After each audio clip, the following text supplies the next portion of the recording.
So this isn't really a fact. It's more like a PSA to my fellow brothers right now. My brother, there is no relationship that starts in December. Calm down and protect your wallet. I honestly don't think there's been a more timely PSA than this one. Because it just happens to be that time of the year, because it's December and all. And people really need to find this out because homies are about to start blowing money for people they don't really know, expecting something long term, and they're not going to get it. And the worst part about it is, they're probably going to end up doing this again and again and again. And the truth of the matter is, it's not like these ladies are really going to be with you. Because December happens, shorty's going to travel to the coast, shorty's going to travel with fam or something, go meet up with someone, go do a little something that they don't want the rest of the world to know. And then they'll come back in January and they'll be like, oh my goodness, that trip wasn't even that fun without you, babe. And then you're going to dive in for it. You're going to be feeling this whole vibe of, you know what, my baby missed me. But the truth of the matter is she's probably made mistakes around the birth of Christ type of time that she'll never want to tell you. But you know what? Maybe I'm lying. Maybe everything that I'm feeding you is bullshit. But then again, think about it like this. Most women like to reset their body counts on January the 1st. So if she's giving it to about 50 guys for the entirety of 2020 till about November, then December could be the time when she moves it up from 50 to 70. You might never know. And the thing is, because the following year's gonna begin, she might as well finish up her accounts, rack up as many numbers as she feels like, just so that she can start again because she knows at the end of it, she will be back at zero. But anyways, we need to get this podcast on the road, otherwise women are going to stop listening because they are feeling like they're being attacked by me. So, in typical fashion, welcome to Break Time on Westside, your number one break time podcast, coming to you from Nairobi, Kenya. The man on the mic is a man who's been listening to December and therefore has decided to guard his wallet. He is a man whose new favorite form of cardio is skipping leg day. It is none other than your tall, dark and mildly handsome man, Sir Denver B. The show is Tweetstreet, the show where we take a deep dive into Twitter, pull up a couple of tweets and break them down a little bit. Just to bring up a little bit of sense here and there. Now, you know the drill. If you don't know the drill and it's your first time, then you can listen in. But if you know the drill, you can repeat after me. You see that tweet, you like that tweet, you think we should discuss that tweet, you send that tweet. You can send it to my DMs at Bagaka the D, the B and the D are capital. If it's one of those screenshots that you see on Facebook or Instagram, you can send them to at Breaktime on Westside on IG and the Breaktime on Westside Facebook page, and I will handle it accordingly. Now, before I get into the first tweet, there is something that I do kind of need to discuss for a bit. So I'm a huge proponent for making sure that things get that recognition and they get the praise and the respect and that, they're recognized by the larger part of society. But when it gets to a point where you find that breakdancing was confirmed for the Paris Olympic Games for 2024, you kind of have to start questioning a bunch of things. Because when you look at a lot of the sports that exist right now, even in the X Games, there's usually a certain metric to measure how well you perform. So whether it's, skateboarding, whether it's drifting, there's stuff that you can use to measure how good or bad someone is based on certain pointers that they can kind of manage to pull off. But when you look at dancing, a lot of it kind of falls on personal opinion. And there's quite a bit of dance that's rooted in fan love. So I don't know how the hell it is they're going to pull off breakdancing as an Olympic sport, because it's gonna bring the best of the best breakdancers from around the world. So it'll be harder to determine who's much better at breakdancing than the other person, so that you can give them that number one spot. Because what exactly are you supposed to look for? Breakability? Maybe I'm not much of a dancer and I probably can understand this, but normally whenever you see a lot of dance competitions, it's very rooted in fan opinion and personal opinion on how well you do. So when you start making it like an Olympic sport on its own, it's like making dance a sport. Dance doesn't exactly follow the metrics that would call it a sport. It's more of an art form. It's like saying that music can be used as a sport. It doesn't really look like it's that good, because Taylor Swift might win on one category, but it's not like she'll go and beat Mariah Carey, even though Mariah Carey is double her age. You get? So it's one of the few things that kind of caught my attention, and I found it very, very interesting. I am keen to see how this one goes down, and I know this isn't a sports or dance podcast, but I figured I might as well just bring it in because for once I think Africans can actually be challenged in dancing by white people. But anyways, we might as well move on to our tweets for this week. So on to the first tweet. Why is it that men are always expected to go all out on anniversaries instead of vice versa? Honestly, I think we've been manipulated. I'd probably argue that it's the patriarchy that's working against us, because I could just sound feminist like that, but this is one of those times where it's a little bit hard to justify why it is that guys are expected to put in the most work, yet this is mostly a women's holiday.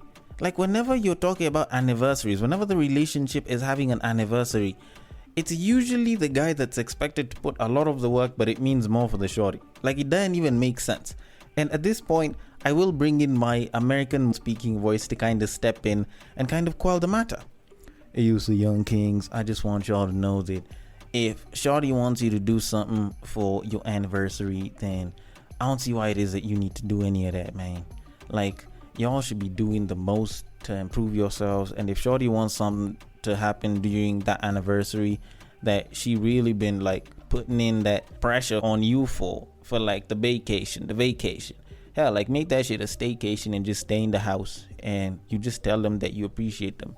You don't need to put in all this work. You don't need to have to get some anniversary gift just to show that you're the caring boyfriend that she's with and everything. Like, if it's her holiday and she put so much care and thought into it, then let her do her thing. Like, let her do something for you, because you could have chosen not to be faithful, but you were caring enough of a king to actually decide that you not gonna do nothing to your shorty. You gonna be faithful and you gonna stay with her for years and years and years, hell, maybe even months.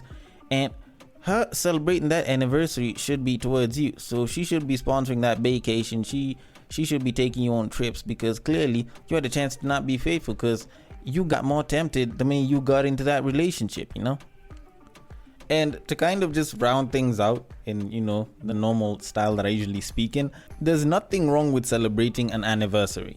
Like, it's a time to celebrate the fact that you guys have kind of come full circle within a certain period of time and you've been together.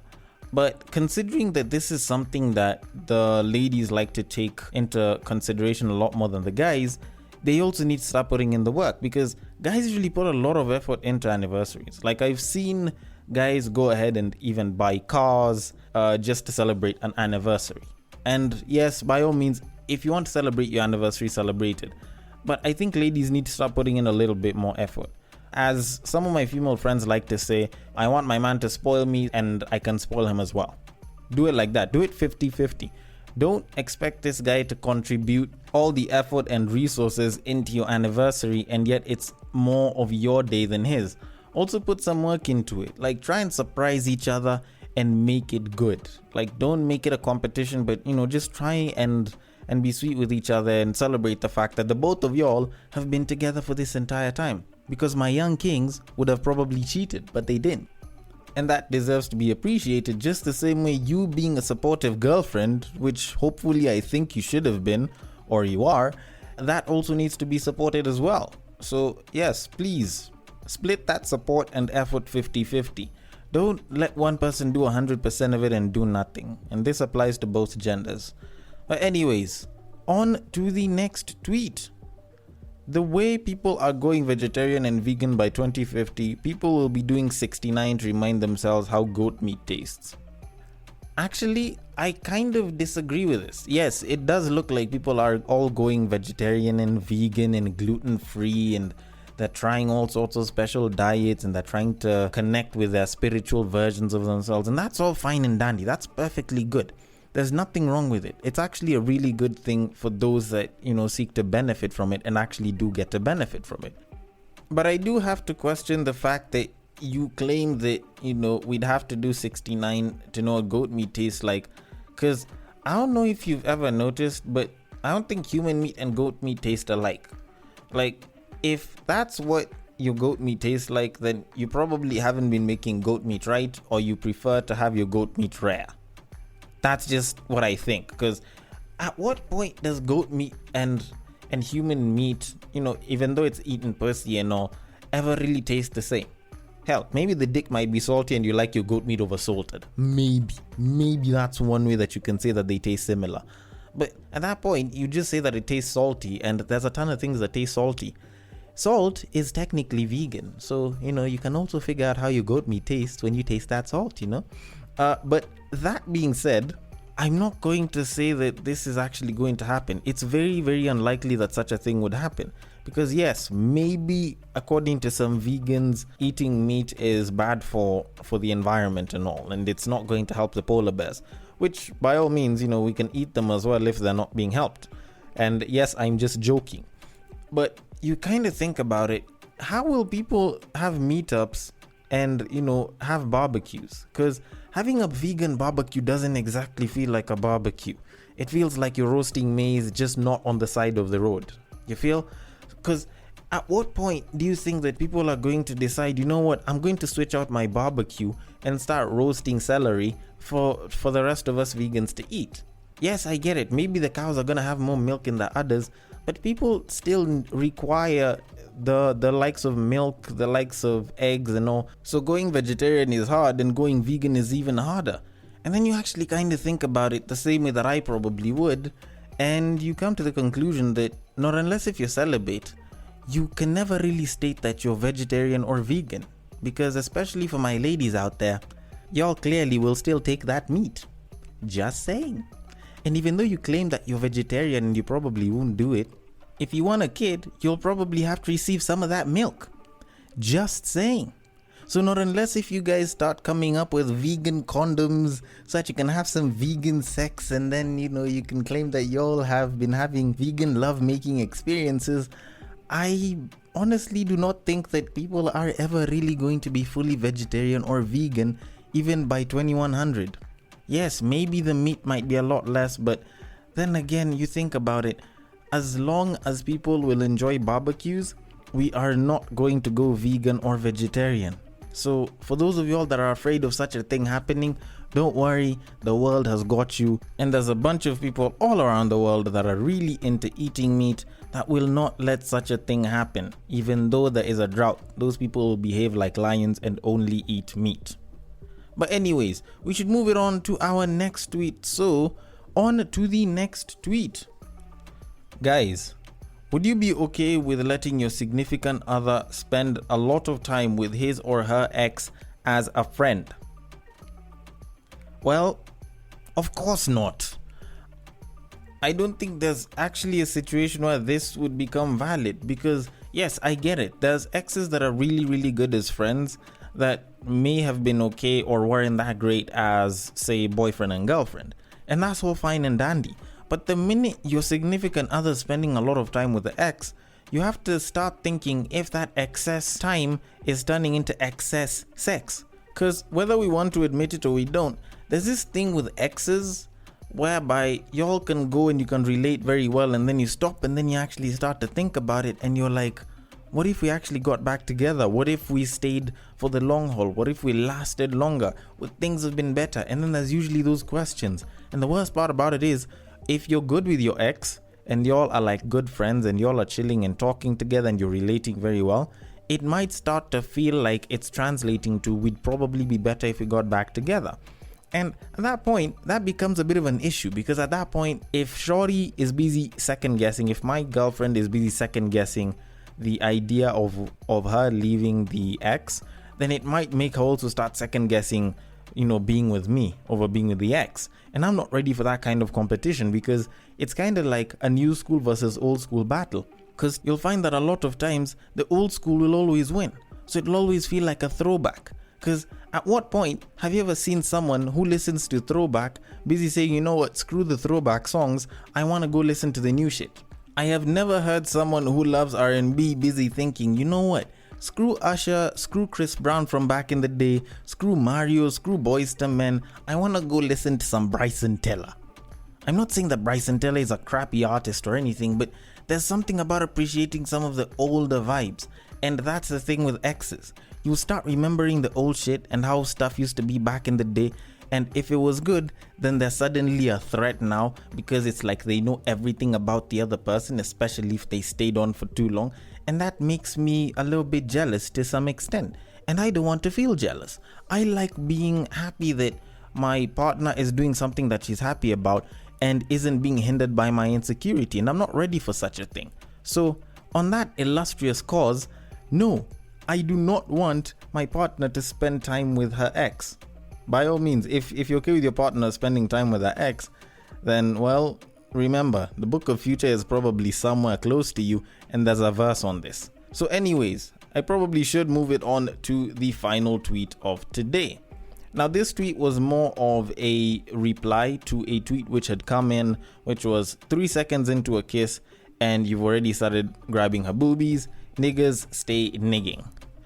And this guy clearly just asked, how long should it take before you go ahead and grab the boobies? Now, the thing is, I do have to admit that this seems like a bit of a daunting question. And as a student and connoisseur of the conjugal arts, I am very inclined to answer it because I don't think there's like a properly set timer for it. So I can probably say that, it shouldn't take too long, but it shouldn't be immediate. That's probably the easiest way to put it. Because one, it's very hard for me to decipher that. This is a little bit out of my wheelhouse. I'm a bit more of an ass man, so I usually grab a babe, and when I'm making out like a second and a half in, I'm already grabbing them cheeks. So for me, if you're to ask me when it is I'd grab the boobies, it would probably be after a while, and I'd probably still have one hand on the booty. But if you're someone that's like a bit of a booby person and you want to know at what point in time you should do that, then maybe you should consider first holding her lower back before placing one hand there, just so that you can kind of know where things are.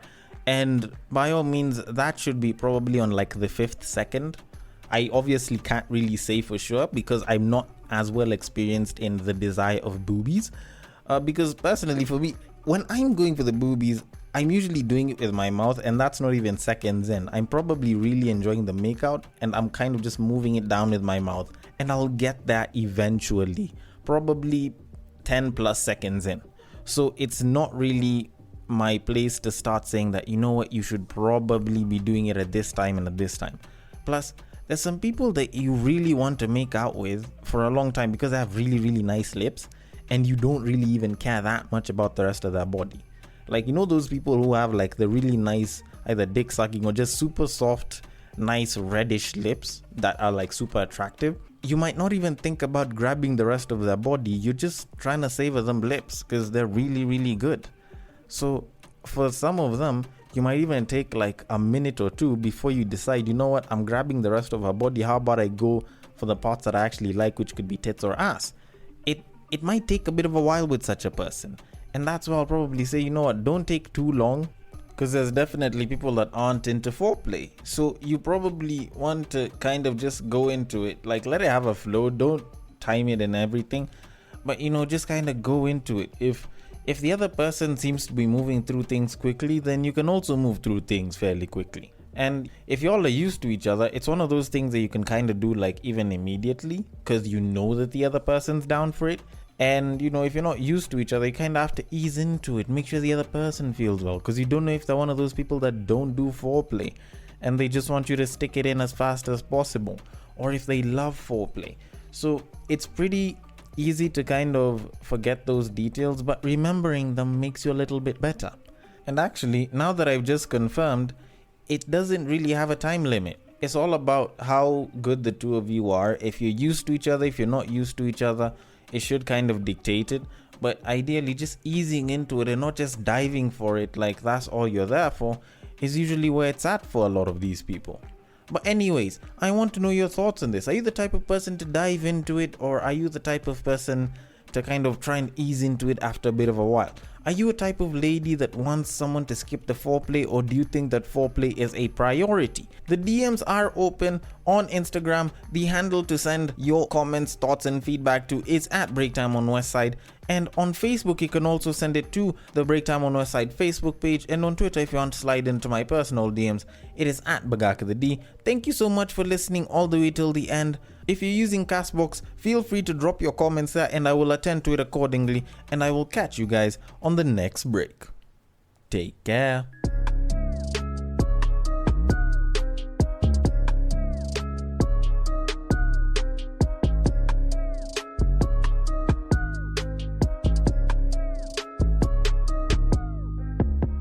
know you're dying to continue the podcast you're currently listening to, but we have to interrupt your scheduled programming to bring you Sound Nation. We delve into music ranging from hip-hop to rumba, rock to bongo, and much more. We shall review new albums as well as fresh singles whilst paying homage to the sounds of the past. Find our episodes on Anchor, Apple Podcasts, Spotify, or any other podcast streaming platforms.